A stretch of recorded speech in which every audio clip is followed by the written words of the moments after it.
क्या 2019 में प्रियंका गांधी वाड्रा कांग्रेस का गेम बदल देगी?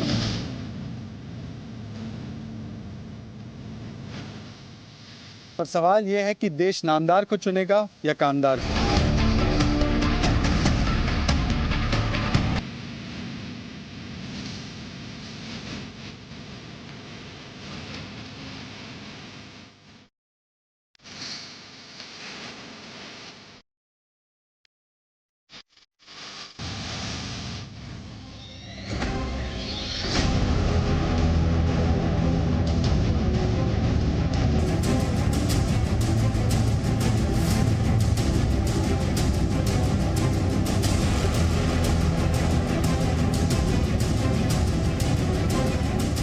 नमस्कार, आदाब। भाई वर्सेस भाई में आपका स्वागत है, इस्तकबाल है। लोकसभा चुनाव को महज 100 दिन का समय बचा हुआ है और कांग्रेस को यह इल्म हो चुका है कि अगर वे देश पर हुकूमत करना चाहते हैं तो उन्हें उत्तर प्रदेश में एक अच्छा परफॉर्मेंस करना होगा। लेकिन उत्तर प्रदेश में जो महागठबंधन के उनके पार्टनर्स हैं, यानी समाजवादी पार्टी और बहुजन समाजवादी पार्टी, उन्होंने कांग्रेस को गठबंधन में शामिल नहीं किया। वहां उत्तर प्रदेश में प्राइम मिनिस्टर मोदी, वजीर आजम नरेंद्र मोदी जी का परफॉर्मेंस लगातार अच्छा रहा है। तो कांग्रेस ने और राहुल गांधी ने, कुछ लोग कहते, हुकुम का इक्का खेला है, यानी कि उनकी बहन प्रियंका गांधी वाड्रा को पॉलिटिक्स में इंट्रोड्यूस किया है। अब लोग कहते हैं कि प्रियंका जी उन्हें इंदिरा गांधी जी की याद दिलाती है, उनकी तरह बोलती है। और मेरा व्यक्तिगत अनुभव प्रियंका जी के साथ है कि उनका पॉलिटिकल एक्यूमेंट बहुत अच्छा है। लेकिन वहां पर अमित शाह जी और नरेंद्र मोदी जी का जो इलेक्शन मशीन है, क्या उससे वो मुकाबला कर पाएगी? क्या देश में हुकूमत बदलेगी? क्या राहुल गांधी अच्छा परफॉर्मेंस कर पाएंगे? इन मुद्दों पर और हरियाणा और पंचकुला के मुद्दों पर आज दोनों भाई पंचकुला से आपके साथ आए हैं, आपके साथ जुड़ेंगे और इस डिबेट में हमारे साथ शिरकत करेंगे, जुड़ेंगे कुछ बेहद खास मेहमान। मैं जल्दी से उनका परिचय आपसे करा दूं। आज हमारे साथ इस डिबेट में शिरकत करेंगे नरेश कौशल जी, जो एक वरिष्ठ पत्रकार है और राजनीतिक विश्लेषक है। दिलबाग सिंह नैन जी है, जो है प्रवक्ता जेजेपी के। हम स्वागत करना चाहते हैं ज्ञानचंद गुप्ता जी का, जो है विधायक बीजेपी के। और हमारे साथ जुड़ेंगे प्रवीण आत्रे जी, जो है प्रवक्ता आईएनएलडी के। आप सबका भाई वर्सेस भाई में स्वागत है, इस्तकबाल है। और आज का ट्विटर पोल का सवाल लाइव हो चुका है भ्राताश्री। बिल्कुल सही, आज का हमारा ट्विटर पोल का सवाल लाइव हो चुका है। डिबेट शुरू करें इससे पहले मैं आपको बता दूं कि आज का हमारा ट्विटर पोल का सवाल है, क्या महागठबंधन के अंदर अब होगा प्रियंका गांधी वाड्रा वर्सेस ममता बनर्जी? क्या ये जंग होगी? और मेरा यानी तहसीन पुनावाला का दावा है बिल्कुल नहीं। मेरा यानी शहजाद पुनावाला का दावा है हाँ। तो आप किसके साथ इत्तेफाक रखते हो, बड़े भाई तहसीन पुनावाला के साथ या छोटे और समझदार भाई शहजाद पुनावाला के साथ? तो आप हमें ट्वीट कीजिए, हैशटैग भाई वर्सेस भाई को लेकर हमें आपकी राय लगातार भेजिए और आपकी राय दिखाई जाएगी लाइव भाई वर्सेस भाई पर। आज का हमारा पहला मुद्दा है, क्या प्रियंका के करिश्मे के भरोसे यूपी जीतना चाहती है कांग्रेस? राहुल गांधी और कांग्रेस को यह इल्म हो चुका है कि अगर उन्हें देश पर हुकूमत करनी है तो प्रियंका गांधी वाड्रा का उन्हें यूपी जीतना होगा। प्रियंका गांधी वाड्रा ये उनका हुक्म का इक्का हो सकता है। तो क्या प्रियंका गांधी वाड्रा जिन्हें लोकल चुनाव में तो एक्सपीरियंस है, जैसे अमेठी के चुनाव वो देखा करती है, रायबरेली के चुनाव देखा करती है, लेकिन क्या उन्हें अचानक से आप वजीर आजम नरेंद्र मोदी जी के इलेक्शन मशीन के सामने आपने खड़ा कर दिया, तो क्या वो परफॉर्म कर पाएगी? ये सवाल आज पूछते हैं हमारे हरियाणा की आवाम से। आपको क्या लगता है कि प्रियंका के आने से यूपी में कांग्रेस रिवाइव होगी या नरेंद्र मोदी जी का जो जैगरनॉट है, जो मशीन है, वो चलता रहेगा? जी, मोदी जी का ही मशीन चलेगा, क्योंकि अभी तक प्रियंका जी का कोई अस्तित्व नहीं है। हाँ जी, बिल्कुल नहीं, मोदी जी हैं। अगर प्रियंका इलेक्शन देखती रही तो हम भी देखते रहे हैं। इसका मतलब मैं खड़ी हूँ मोदी जी के सामने। तो देखिए छोटे भाई, अगर प्रियंका जी इलेक्शन देखती नहीं तो आप लोग भी देखते हैं, तो इसका कोई मतलब नहीं होता। मोदी जी का ही लोग यहाँ पर समर्थन करते हैं। आपके पास में आना चाहता हूँ। ये इसमें ज्यादा हैरत वाली बात नहीं है, क्योंकि देश और न्यू इंडिया कामदारों को चाहता है, ना कि केवल वो लोग अपने नाम के भरोसे जो आना चाहते हैं। मैं ज्ञानचंद गुप्ता जी आपसे पूछना चाहता हूँ कि ले देकर पूरे पार्टी में इनको परिवार का ही व्यक्ति मिलता है, उन्हीं का करिश्मा चल सकता है और देश में और कोई नेता नहीं मिलता। एक शहजाद था, उसको भी निकाल दिया पार्टी से, वो भी एक कोई कामदार नहीं मिलता, सिर्फ नामदार मिलता है इन लोगों को। देखिए शहजाद जी, आज देश में पारिवारिक पार्टियों का युग खत्म हो चुका है। आज देश के अंदर एक विचारधारा को लेकर के, एक कार्यक्रम को लेकर के, एक नीति को लेकर के जो पार्टियां काम करेंगी वो पार्टियां आगे आने वाली हैं। आज मैं समझता हूं कि प्रियंका गांधी जी को लाकर के मैं समझता हूं कि आज उन्होंने जो वाड्रा जी हैं उनको बचाने का एक प्रयास किया गया। मैं समझता हूं कि प्रियंका का पूरा जो गांधी परिवार है, नेहरू गांधी परिवार, वो एक्सपोज हो चुका है। आज की बात आगे नरेश जी, मैं आपके पास आना चाहता हूं। आप सबसे यहाँ पर वरिष्ठ एक्सपीरियंस है, मैं आपसे पूछना चाहता हूं, सिर्फ एक्सपीरियंस होना ये काफी है अमेठी और रायबरेली में, और क्या इससे यूपी में कांग्रेस रिवाइव होगी? क्योंकि यूपी अपने आप में एक देश है, एक मुल्क है। प्रियंका के बारे में जैसे आपने सतीश शर्मा की बात की है, तो मैं एक दो बातें उनकी बताना चाहूँगा जरूर। एक तो वो स्पॉन्टेनियस बात करना जानती हैं राहुल के मुकाबले में, इसमें कोई शक नहीं है। और एक जो अरुण नेहरू जिस वक्त वहाँ से 1999 में जब चुनाव में खड़े हुए थे, तो वहाँ पे प्रियंका ने पहली बार भाषण दिया था, पहली बार वो बोली थी वहाँ पे, और उन्होंने ऐसा शब्द कहा था कि आप क्या उस आदमी को वोट देंगे जिसने मेरे पिता के, मेरे भाई के पीठ में छुरा घोंपा है। सर मैं सवाल आपसे, क्या उनके आने से फर्क पड़ेगा ही नहीं? अगर हम उसको देखिए, ये फर्क मैं जब बताने के लिए कोई ना कोई उदाहरण देना पड़ता है, तो इससे मैं ये समझता हूँ कि जो मुकाबला सीधा था समाजवादी पार्टी बीएसपी में और बीजेपी में, वो जो प्रियंका के आने से मुकाबला तिकोना जरूर बनेगा। लेकिन देखने की बात यह है कि जो तीसरा धड़ा ये बना है, तीसरा तिकोने में जो तीसरा आया है, क्या वो वोटों में परिवर्तित हो पाएगा? ये यक्ष प्रश्न।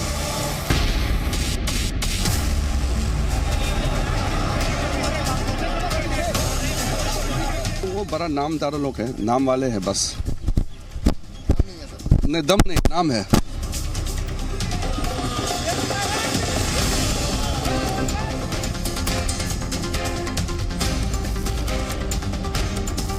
उनके आने से मुझे नहीं लगता है कि 2019 के चुनाव में कोई बदलाव होने वाला है, लेकिन वो सीटों में कोई चमत्कार करेंगी सीट जिताने में, ऐसा मुझे नहीं लगता।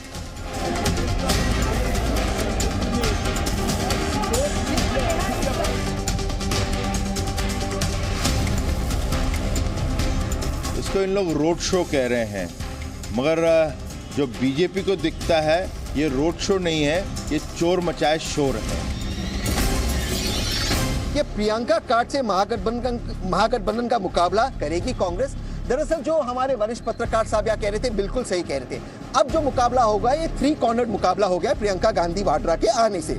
लेकिन क्या राहुल गांधी का एक्चुअल एम ये है प्रियंका जी को लाने से कि पूर्वांचल में फर्क हो और महागठबंधन यानी एसपी और बीएसपी आए और उनके साथ बार्गेनिंग करे, ताकि जो महागठबंधन का एक फॉर्मूला बने रहे? क्योंकि आपने देखा है कि जब महागठबंधन था, कैराना था या गोरखपुर था जहाँ से योगी आदित्यनाथ जी आते थे, उन सारे चुनावों में बीजेपी की हार होगी जब महागठबंधन ने एक साथ चुनाव लड़ा था। तो क्या राहुल गांधी दरअसल ये चाहते हैं कि बार्गेनिंग पोजीशन कांग्रेस की स्ट्रांग हो? ये सवाल हम पूछते हैं आवाम से। सर आपसे मैं पूछना चाहता हूँ, क्या राहुल गांधी जी चाहते हैं कि प्रियंका गांधी जी के आने से जो महागठबंधन उनसे अब उठा हुआ है, उनको लेने रहा है, वो एक साथ हो जाए और उसके साथ मुकाबला बीजेपी से अच्छा हो, 3 कॉर्नर नहीं 2 कॉर्नर फाइट हो?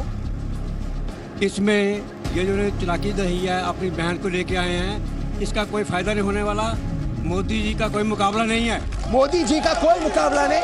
आइए, ठीक है, यहाँ पर अच्छा सर सुनिए, तो सर यहाँ पर आप यहाँ पर मोदी के नारे लगा रहे, आपको लगता है प्रियंका जी का कोई मुकाबला नहीं है? आज देश के अंदर जो मोदी जी ने सुनामी जो चल रही है, उसके आगे सभी के सभी फेल हो जाएंगे। सुनामी जो चल रही है उसके आगे सारी के सभी फेल हो जाए, लेकिन सुनामी में नुकसान भी होता है, ये हमें याद रखना चाहिए। क्या कांग्रेस रिवाइव होगी और क्या एसपी बीएसपी से बात करेगी? जब इलेक्शन का टाइम था, मोदी साहब ने जिस उम्मीद से हम ले गए थे, उन उम्मीद पर खरा नहीं उतरा। उन्होंने तो एक सीबीआई पकड़ रखी है, जो भी विपक्ष बोलेगा सीबीआई उसके पीछे लगा। तो मोदी जी के कोई आलोचना कर रहे हैं। मैं आपके पास आना चाहता हूँ, आप यहाँ पर यंगस्टर है, क्या प्रियंका गांधी के आने से सपा बसपा कांग्रेस के साथ बार्गेन करेगा? नहीं, बिल्कुल भी नहीं करेगा। बिल्कुल भी नहीं करेगा। तो मोदी जी जीतेंगे? यस। तो मोदी जी के यहाँ पर काफी यंग फैंस है। मैं आपके पास आना चाहता हूँ, देखिए यहाँ पर जो अधिकतर आवाम है अभी भी मोदी जी पर भरोसा रखती है। कम से कम पंचकुला में, हरियाणा में ये माहौल हमें दिखाई दे रहा है। परिवार की अगर भक्ति आप छोड़ दो भ्राताश्री, तो आपको पूरे देश में दिखाई देगा कि लोग प्रधानमंत्री मोदी के साथ हैं। बहरहाल मैं बीजेपी के पास आना चाहता हूँ। मुझे एक बात बताइए, ये लड़ने तो गए थे मोदी के खिलाफ, महामिलावट मोदी के खिलाफ बनाने गए थे। अब लेकर आए प्रियंका को कि ताकि महागठबंधन से कुछ उधार की सीटें ही मिल जाए? देखिए, मुझे लगता है कि आज उनको ये भी बताना पड़ेगा कि जिस राहुल गांधी को लेकर के वो आगे चले थे, क्या उन्होंने ये मान लिया कि राहुल गांधी फेल हो चुके हैं? बहुत बड़ी बात है। राहुल गांधी फेल हो चुके हैं, बहुत बड़ी बात है। आज प्रियंका गांधी को क्यों लाना पड़ा? क्या प्रियंका गांधी को ला करके वो कोई नई चीज पेश करना चाहते हैं? एक ही परिवार की एक ही सोच है। मैं समझता हूं कि इस देश के लिए जो बर्बादी का कारण बना है ये परिवार, इस परिवार ने जिस प्रकार से देश को लूटा है, आज बड़े बड़े घपले पिछले 10 साल के अंदर वो सामने आ रहे हैं। दिलबाग सिंह जी, मैं आपके पास आना चाहता हूँ। देखिए, यहाँ पर विधायक जी कह रहे हैं कि इससे कोई फर्क पड़ेगा नहीं। वो तो दरअसल बीजेपी के एमएलए यही कहेंगे। मेरा आपसे सवाल है कि अल्टीमेटली प्रियंका गांधी के आने से दो चीज होगा। प्राइम मिनिस्टर नरेंद्र मोदी जी ने कल रॉबर्ट वाड्रा पर रिएक्ट किया, वो बैकफुट पे दिख रहे हैं। और दूसरी चीज जो मीडिया स्पेस कांग्रेस को नहीं मिली थी, वो कम से कम इक्वल मिलेगी। आज वजीर आजम वाराणसी में थे, लेकिन प्रियंका गांधी का रोड शो कवर हुआ ज्यादा। तो कहीं ना कहीं क्या इससे फर्क पड़ेगा और एसपी बीएसपी उनके साथ बार्गेनिंग करेगी? देखिए, मैं ये समझता हूँ कि ये जो कांग्रेस प्रियंका गांधी को लेके आई है, ये सिर्फ एक नेगोशिएशन के लिए लेके आई है, ताकि एक क्षेत्रीय पार्टियों ने जो आपस में समझौते किए हैं और उसमें कहीं न कहीं नेगोशिएशन होके हमारे को 10-5 सीटें मिल जाएं। इससे ज्यादा कोई फर्क पड़ने वाला नहीं है। इससे ज्यादा कोई फर्क पड़ने वाला। कितने दुर्भाग्य की बात है कि प्रियंका वाड्रा, जिसके बारे में इतनी बड़ी बड़ी बातें की जा रही है, कहा जा रहा है कि मीडिया उनको कवर कर रहा है पूरे दिन रात, उनको लाया जा रहा है महज 5-10 सीटों की बढ़ोतरी हो जाए। कांग्रेस पार्टी इस हाशिए पे आ चुकी है कि प्रियंका वाड्रा से वो सिर्फ 5-10 सीटें और चाहते महागठबंधन से खैरात। देखिए, एक तो प्रियंका गांधी या कांग्रेस की अगर मैं बात करता हूँ, कांग्रेस के हालात खराब है, इससे तो कतई कोई इनकार नहीं कर सकता। जहां तक प्रियंका गांधी जी की बात है, इसको हमें दो हिस्सों में देखना पड़ेगा। एक वाड्रा है, प्रियंका वाड्रा, क्योंकि कांग्रेस प्रियंका वाड्रा नहीं बोलेगी। अगर प्रियंका वाड्रा बोलेगी तो गांधी नाम का बेनिफिट नहीं मिलेगा। मैं हस्तक्षेप करना चाहता हूँ। कांग्रेस और प्रियंका गांधी वाड्रा ही कह रहे हैं। देखिए, पहला ये है कि प्रियंका गांधी वाड्रा को पूर्वी उत्तर प्रदेश का प्रभारी बनाया गया। वो कांग्रेस का एक अपना निर्णय है और कोई भी पार्टी ऐसा निर्णय ले सकती है। तो पहला ये कि पूर्वी उत्तर प्रदेश में एज ए कार्यकर्ता कांग्रेस प्रियंका गांधी वाड्रा इफेक्टिव होगी या नहीं। दूसरा, जो ये पूरे देश में एक डिस्कॉर्स शुरू हुआ है, एक संवाद शुरू हुआ है प्रियंका गांधी, मुझे लगता है कि प्रियंका गांधी के पोर्टफोलियो में ऐसा क्या है सिवाय इसके कि वो नेहरू गांधी परिवार से, इसके अलावा उनके पोर्टफोलियो में कुछ नजर आता है आपको? सर, मैं आपके पास आना चाहता हूँ। आप वरिष्ठ एक्सपीरियंस से, प्रियंका गांधी के पोर्टफोलियो में ऐसा क्या है? सवाल तो वाजिब सवाल है कि जिससे एसपी बीएसपी उनके साथ बार्गेनिंग करे। देखिए पुनावाला जी, पहली बात तो ये है कि यहाँ पे पर्सनैलिटी कल्ट जो है वो सब पार्टियों में है। अभी आपने जितना भी जाके नीचे प्रश्न पूछे हैं, किसी ने ये नहीं कहा कि बीजेपी जीतेगी, सभी ने कहा मोदी मोदी। इट मीन्स कि पर्सनैलिटी जो है, पर्सनैलिटी कल्ट जो है, ये किसी भी पार्टी में, पार्टी कोई भी है, उसमें पर्सनैलिटी कल्ट जो है वो जरूर उसका असर होता है, वो प्रभावित करता है। क्या मैं इसमें इंटरप्ट कर सकता हूं? जी बोलिए आप। देखिए, दो चीजें हैं जो मैं बोलना चाहूंगा यहाँ पे। बीजेपी के प्रचार तंत्र ने एक परसेप्शन क्रिएट किया, इससे कोई इनकार नहीं कर सकता। आपको याद होगा 2014 में मोदी जी को जब प्रधानमंत्री उम्मीदवार बनाया गया, एक बात की चर्चा होती थी, गुजरात मॉडल। और वो गुजरात मॉडल इतना चर्चा में आया, लेकिन प्रधानमंत्री बनने के बाद उस गुजरात मॉडल की चर्चा नहीं होती। कारण, क्योंकि जब आंकड़ों को कंपेयर किया गया तो पता लगता है गुजरात केरला से, तमिलनाडु से, कर्नाटका से, आंध्रा से कहीं पीछे है। पर्सनैलिटी का जी आप बोलिए तो सहमत है जी। तो मेरा जो कहने का मतलब है कि ये कहना कि पार्टी में व्यक्ति का प्रभाव नहीं, ये बिल्कुल गलत बात है। जैसे मैंने शुरू में कहा था, मैं बात को दोहरा नहीं रहा, ये हमारे देश का कल्चर है, इसमें इससे कोई इनकार नहीं कर सकता है कि प्रियंका का जो है प्रभावी जो व्यक्तित्व जैसा भी है, वो कुछ ना कुछ वो प्रभाव जरूर डालेगा। जहाँ तक ये सवाल है कि वो 10 सीटों के लिए वहाँ गई हैं, मैं ऐसा नहीं मानता। मेरा जहाँ तक मेरा विचार है, वो भले ही जीतने के लिए नहीं गई, लेकिन पिछले 30 साल पहले जो कांग्रेस पार्टी का वहाँ वजूद था, वो उसकी जड़ें ढूंढने के लिए वहाँ गई हैं। और अगर वो कुछ % वोट इजाफा करने में कामयाब हो जाती हैं, तो आने वाले समय में उत्तर प्रदेश का विधानसभा चुनाव में वो दूर की सोच कर जो है वो इस तरह से वहाँ गई है, ना कि सिर्फ 10-5 सीटों के लिए वहाँ गई। ना कि 5-10 सीटों के लिए गए। ऐसे कह रहे हैं नरेश कौशल जी, कह रहे कि उनकी दूर की सोच है। और राहुल गांधी ने भी कहा था कि अगला वजीर आला उत्तर प्रदेश का 2022 में कांग्रेस का ही होगा, इसलिए वो प्रियंका गांधी वाड्रा को लाना चाहते हैं। लेकिन अब हम चलते हैं हमारे अगले सवाल पे।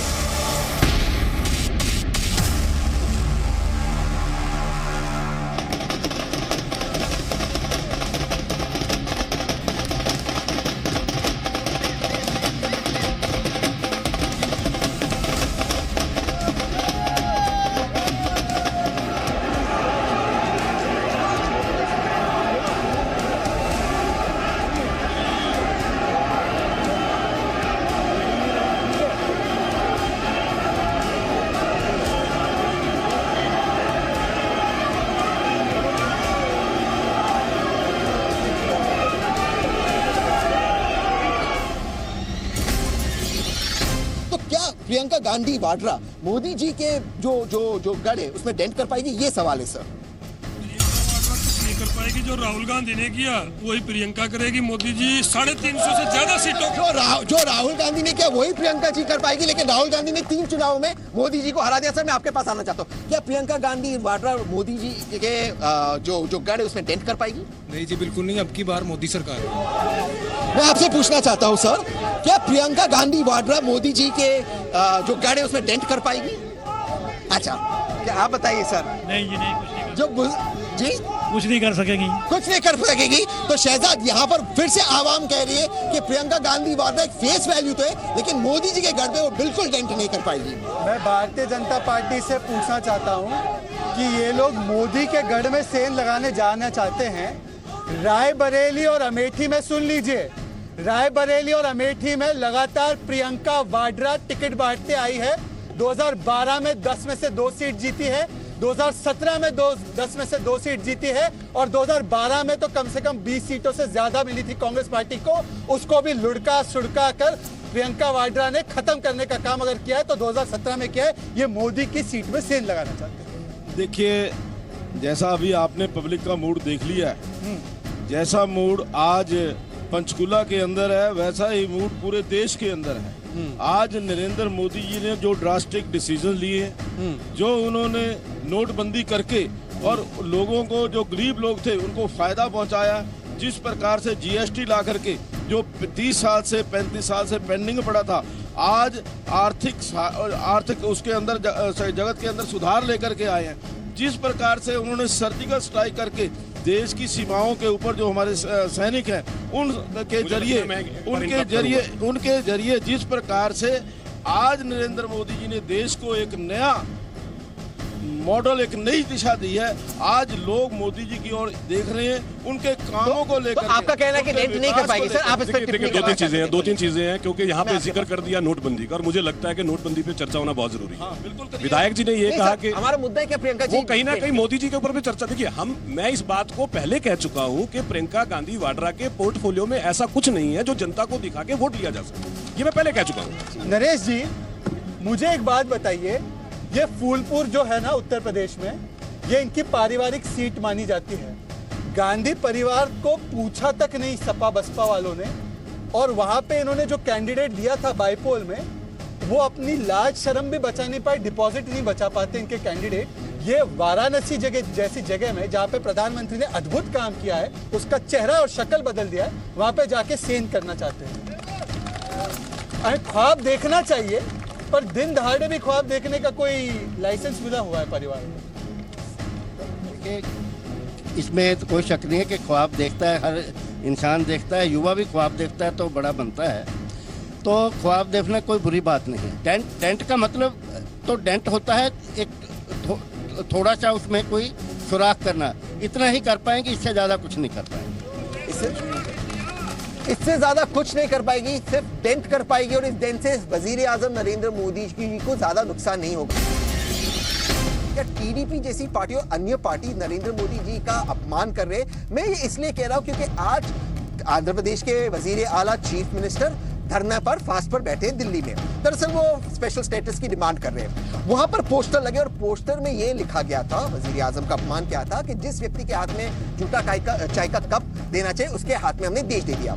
लेकिन वहां के टीडीपी के मेंबर ऑफ पार्लियामेंट जयदीप गल्ला ने ये क्लैरिफाई किया कि इस तरह के पोस्टर्स उन्होंने नहीं लगाए थे, ये कहीं ना कहीं षड्यंत्र है। तो सवाल ये उठता है कि बार बार हमारी राजनीति में एक दूसरों का जो अपमान हो रहा है, खास करके वजीर आजम का, खास करके उन्हें बार बार चाय वाला कहा जा रहा है, क्या इससे किसी का फायदा होगा और क्या ये अपमान करते विपक्षी दल जीतना चाहते हैं? ये सवाल हम आवाम से पूछते हैं।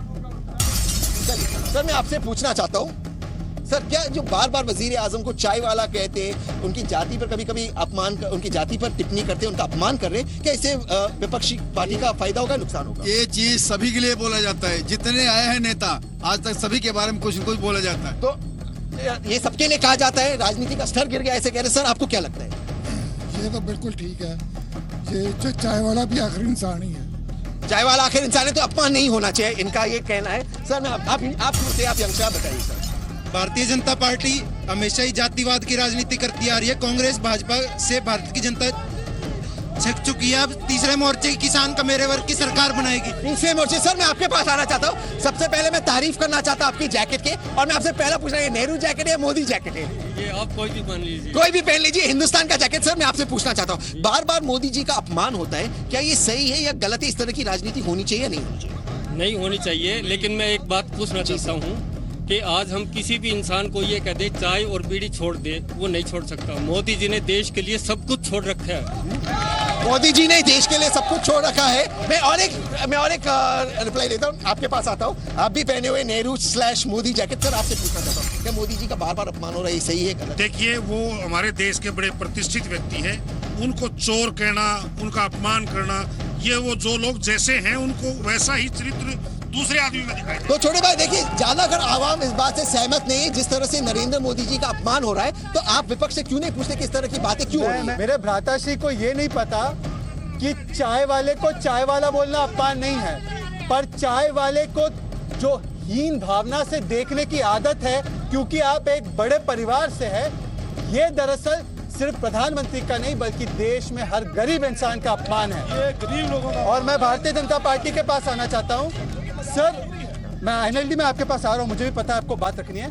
मुझे एक बात बताइए, चलिए प्रधानमंत्री का तो ये लोग कत्ल कर देंगे, इनको इतना हेट्रेड है, पर इनको चौकीदारों से क्या है? चौकीदार चोर है कह देते हैं, चाय वाले को गाली दे देते हैं, हर छोटे इंसान को गाली क्यों देते हैं? देखिए, आज जो चौकीदार है वो चोरी करने नहीं दे रहा, इसलिए उनको दिक्कत हो रही है। पहले उन्होंने चोरी की है, देश को लूटा है, उन्होंने लूट खसोट बंद की आकर के, इसलिए उनको दिक्कत हो रही है। और जहां तक नरेंद्र मोदी जी को चाय वाला कह करके अपमानित किया जाता है, वो केवल नरेंद्र मोदी जी को नहीं, देश की जो सबसे गरीब जनता है, गरीबों का अपमान है, गरीबों का अपमान है। INLD के पास आना चाहता हूँ। INLD के प्रवक्ता को मैं पूछना चाहता हूँ कि ये कहना कि मेरी दादी प्रधानमंत्री थी, मेरे परदादा प्रधानमंत्री थे, नाना जी प्रधानमंत्री थे, इससे अच्छा तो ये कहना है कि मैं चाय वाले का बेटा हूँ, मेरे घर में कोई प्रधानमंत्री नहीं था। भाई बिल्कुल सही है, मैं आपकी बात से, देखिए दो चीजें हैं इसमें। प्रधानमंत्री देश के प्रधानमंत्री हैं, वो भाजपा के नहीं है। मर्यादा बनी रहनी चाहिए, शब्दों की मर्यादा बहुत जरूरी है। लेकिन अपने आप को चाय वाला खुद मोदी जी ने सबसे पहले प्रस्तुत किया था, उन्होंने खुद कहा था मैं चाय वाला हूँ, तो उसमें बुरा क्या है? तो फिर उसमें गलत, मैं गलत नहीं कह रहा हूँ, मैं ये कह रहा हूँ कि चाय वाला कहने से अपमान नहीं होता क्योंकि उन्होंने खुद कहा था। दूसरी बात, अपनी जाति को सबसे पहले मंच से मोदी जी ने बताया था, उन्होंने अपनी जाति का नाम लेके वोट को पोलराइज करने की कोशिश की थी। मुझे एक बात जाति का टिप्पणी कोई गलत चीज नहीं है। एक बात बताइए, मैं आपके पास आना चाहता हूँ। सर मुझे एक बात बताइए कि क्या इसका मतलब ये है कि आप उनकी जात को इंगित करते हुए प्रियंका वाड्रा कहेगी नीच राजनीति करते हैं? पहले क्या ये इसका सर्टिफिकेट है? शब्दों की मर्यादा बनाए रखना जरूरी है। नहीं बोल सकते। क्या इसका सर्टिफिकेट है कि मणिशंकर अय्यर इनको कहेंगे कि ये नीच व्यक्ति है और उनको राहुल गांधी पार्टी में फिर से ले लेंगे? क्या ये सर्टिफिकेट है कि राहुल गांधी राज बब्बर को लेंगे जो उनकी मां के बारे में गलत शब्द कहेगा? क्या ये सर्टिफिकेट है कि आप उन लोगों को लेंगे जो प्रधानमंत्री के जात को लेकर और उनके फादर को लेकर बात रखेंगे? आपसे सवाल सिर्फ इतना है क्या प्रधानमंत्री की नीतियों पे क्यों नहीं बोलते, प्रधानमंत्री के नेतृत्व पे क्यों नहीं बोलते? क्या आपका परिवार इतने सालों राज किया है, आप उनके बारे में नहीं बोलते, सिर्फ गाली देकर ही आप अपना अस्तित्व बना सकते हैं? देखिए, ये बोलिए सर, आप बोलिए, आपका आवाज आ रहा है। मोदी जी ने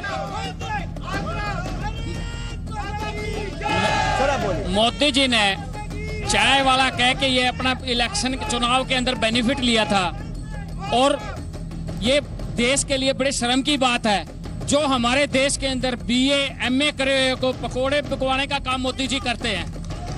आप खुद चाय वाले के नाम से बेनिफिट लेके उसके बाद जो बीए एमए करे हुए जो हमारे युवा साथी हैं उनको कहते हैं पकोड़े बेचे। पकोड़ा भी एक बहुत अच्छा बिजनेस बात करते हैं। पकोड़ा बेचना देश बेचने मैं पूछना चाहता हूँ साथियों से, क्या नौकरी पकोड़ा बेचो, आपको रोजगार दिया नहीं गया? 2 करोड़ महीने में रोजगार की बात की थी मोदी जी ने, कितने रोजगार मिले हैं आप बताइए? आप में से कितने रोजगार हैं आपके पास? कहाँ गए वो 2 करोड़ रोजगार? जब रोजगार नहीं मिला तो बेरोजगारी के उसमें पकोड़े बिकवाएंगे हमारे से। चलिए, अब पकोड़े बिकवाएंगे या नहीं नरेंद्र मोदी जी, इस सवाल का तो जवाब हम तलाशेंगे, लेकिन हमें इस बात को भी सोचना चाहिए कि खुद वजीर आजम कल ही आंध्र प्रदेश में चंद्रबाबू नायडू के बारे में व्यक्तिगत टिप्पणी की, सोनिया जी के बारे में उन्होंने व्यक्तिगत टिप्पणी की। तो राजनीति में व्यक्तिगत टिप्पणी ना हो, ऐसे हम दोनों भाई चाहते हैं, ना वजीर आजम के हो, ना सोनिया जी के हो, ना किसी और की।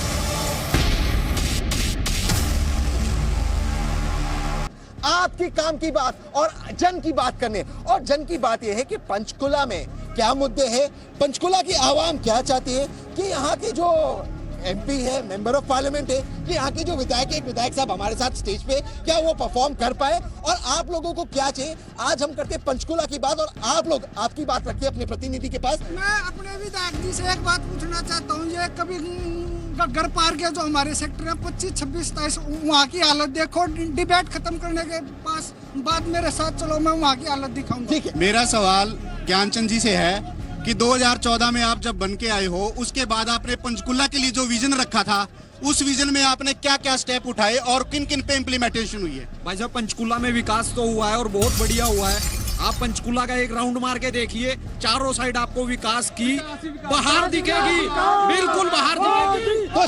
तो यहाँ पर जो ओपिनियन है बटा हुआ है, कुछ लोग कहते हैं कि विकास नहीं हुआ है, कुछ लोग कहते हैं विकास की बाहर हो चुकी है। तो हम पूछे कि ये सवाल का जवाब भी दे, और कुछ पंचकुला के और सवाल के जवाब भी हम ले। बहरहाल सवाल ये है, जब सवाल पूछा जाता है कि कितने रोजगार मिले, मैं मानना चाहता हूं कि नरेंद्र मोदी ने बहुत बड़ी गलती की है। नरेंद्र मोदी ने तमाम दलालों को और भ्रष्टाचारियों को बेरोजगार कर दिया है, जिनको भरपूर नौकरियां कांग्रेस के जमाने में मिल रही थी।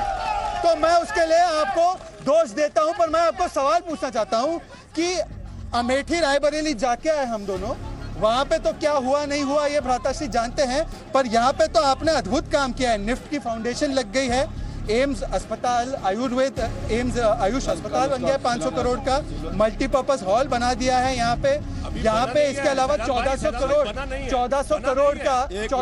के डेवलपमेंट प्रोजेक्ट शुरू किए हैं। आपसे मैं सवाल पूछना चाहता हूँ कि पंचकुला में आगे आप लोगों का क्या रोड मैप है, ताकि 2019 में भी पंचकुला में आप लोग इस सीट को रखें। देखिए शहजाद जी, जब मैं 2014 के अंदर मैं चुन करके आया, मैं दावे के साथ कह सकता हूं, चाहे वो कांग्रेस पार्टी है, चाहे इंडियन नेशनल लोकदल है, पिछले 15 साल के अंदर उन्होंने इतने विकास के काम नहीं किए जितने हमने 4 साल के अंदर करके दिखाए। विधायक जी, मैं आपसे सवाल पूछा, आपके जो मेयर थे पंचकुला के, उन्होंने कहा कि यहाँ के जो विधायक है अपने अफसरों को डालते, कोई काम करने नहीं देते, और अब भी उन्होंने कहा है कि कोई जो कनेक्टिविटी, बस कनेक्टिविटी में आपने कोई काम नहीं किया है। मेयर साहब का ये कहना है। मैं आपको बताता हूँ, अभी मेयर साहब झूठ कह रहे हैं। यहाँ तक कनेक्टिविटी की बात है, पंचकुला एक ऐसा जिला है जिस जिले के अंदर 21 जिलों के अंदर यहाँ पर रोडवेज का डिपो था। यहाँ 22वां जिला ऐसा था जिस जिले के अंदर रोडवेज का डिपो नहीं था। मैंने आकर के यहाँ पर रोडवेज का डिपो बनवाया। और यहाँ पे कुछ लोग भ्रांतियां फैला रहे हैं कि पंचकुला की कनेक्टिविटी नहीं नहीं है। है। पर मैं आपसे एक सवाल ये पूछना चाहता हूँ कि आपके पास यहाँ पे मंत्री था जो सांसद हुआ करता था, तुम्हारी शैलजा अंबाला से सांसद हुआ करती थी, 2 बार सांसद चुनी गई थी। इतना अद्भुत काम किया होता तो 3.5 लाख, तकरीबन 3.5 लाख वोट से नहीं हारती। देखिए, मैं पूछना चाहूंगा हमारे एमएलए विधायक जी से मैं ये पूछना चाहूंगा कि हॉस्पिटल की बात जब आपने उस 2014 में घोषणा पत्र में पंचकुला के अंदर आपने हॉस्पिटल की बात की थी, वो हॉस्पिटल आज मनसा देवी के अंदर उसको आयुर्वेदिक में कन्वर्ट कर दिया, और वो भी आज बात कर रहे हैं नींव रखने की, वो अब तक बन चुका होता। अगर आपका विकास करने का विचार होता तो वो हॉस्पिटल अभी तक बन गया होता। इसका जवाब दीजिए, ये भी सैनिटेशन में 211वें नंबर पे किया। देखिए, मैं बताता हूँ आपको, 2014 के अंदर जो हॉस्पिटल की बात कर रहे हैं, ये हॉस्पिटल यहाँ जनरल हॉस्पिटल सेक्टर 6 के अंदर 100 बेड का हॉस्पिटल था, आज 300 बेड का हॉस्पिटल है, पीजीआई से ज्यादा। जो आपने जो मनसा देवी में आपने हॉस्पिटल की बात की थी, माता मनसा देवी के अंदर 270 करोड़ रुपए की लागत से, पंचकुला के अंदर, करोड़ रुपए की लागत पंचकुला से के अंदर वही काम किए गए हैं जिनके जितने बड़े बड़े घोटाले। आप चौकों के ऊपर जाके देखो चौकों की कहानी आजकल। आप देखिए नगर निगम के कितने बड़े घोटाले हैं पंचकुला के अंदर। मैं आपके पास आना चाहता हूँ, कितने बड़े घोटाले हैं नगर निगम के। पंचकुला सैनिटेशन में 211वें नंबर पे। दूसरा आपसे सवाल पूछना चाहता हूँ कि पोल्यूटेड पानी आज भी जा रहा है, इसका उनको फाइन लग गया है म्युनिसिपल बॉडी को, इस पर आप क्या कहना चाहिए?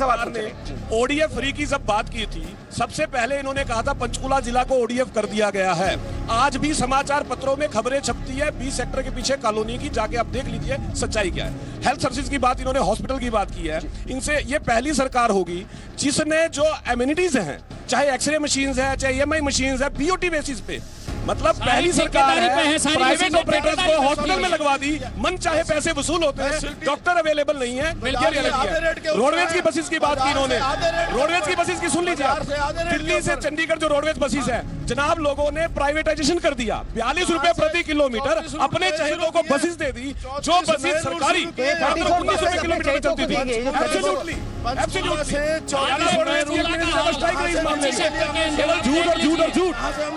पंचकुला डंपिंग ग्राउंड के उसमें अगर आप घर के ऊपर 10 मिनट खड़े हो जाएं तो खड़े भी नहीं हो सकते डंपिंग ग्राउंड। केवल झूठ का पुरंदा और झूठ इतना से ज्यादा कुछ नहीं है। अगर आप उज्ज्वला योजना की आप उज्ज्वला योजना की बात करते हैं, रायपुरानी के अंदर 10,000 कनेक्शन उसके गैस के जो कि शिफ्ट करके आप बरवाड़ा में लाने की बात करते हैं। एक घोषणा करते रहे, उज्ज्वला योजना की बात करते हैं, आज तक पूछिए अंडरपास बना 20 सेक्टर का, आज तक घोषणा करते रहे 19 सेक्टर का अंडरपास, पूछिए आज तक क्या हुआ उसको। आज 19 सेक्टर का ब्रिज का कंस्ट्रक्शन शुरू हो चुकी है, शुरू हो चुकी है। मैप दिखा देते हैं लोगों को, देखो नक्शा बन गया 4.5 साल से। कोई संदेह नहीं है कि भले ही चौक के बारे में ये जरूर ठीक है कि जो चौक बने हैं उनमें निर्माण जो बातें आ रही हैं निकल कर, हो सकता है कि उनमें कोई सच्चाई हो, लेकिन इसमें कोई संदेह नहीं है कि यहाँ पे जो चौक हैं सुंदरता उनकी बनाई गई है। लेकिन मैं यहाँ पे एक बात के लिए मैं उसको मुबारकबाद ही कहूँगा विधायक साहब को, क्योंकि कुछ देर पहले ताली बजाने से पहले सुन लीजिए मैं कहना क्या चाह रहा हूँ।